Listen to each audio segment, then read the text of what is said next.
Kuns. Ons gaan week 8 en 9 se kuns kombineer. Teken 'n toucan, dit is hierdie voël met die groot snavel, in 'n reënwoud. Wat het jy nodig? Eerstens benodig jy 'n agtergrondprentjie van die reënwoud. Ons sal hierdie prentjies vir julle uitdruk en in die klas gee. Dit sal ook op die opsomming beskikbaar wees. Dan het jy ook 'n skoon vel wit papier nodig om die toucan op te teken. En dan gaan jy dit ook dan met pastelle inkleur.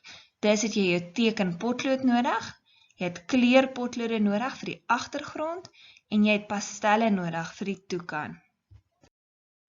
Stap 1. Kleur die agtergrondprentjie van die reënwoud mooi in met jou kleurpotlode. Jy wil dit kleurvol en helder maak, want die toucan gaan slegs swart en wit met 'n oranje-geel snavel wees. Stap 2. Volg die instruksies om die toucan te teken. Waar kry jy die instruksies? Jy kan die skakel volg wat aangedui word met die geel pyltjie, maar hierdie skakel sal beskikbaar wees onder die video in die beskrywing by YouTube self. Hierdie skakel gaan nie werk as jy op hom klik nie. Dan stap 3. Kleur die toucan met jou pastelle in. Kyk na die prentjie vir leiding, rakende die regte kleur gebruik. Hulle dui dit ook vir jou aan op die video.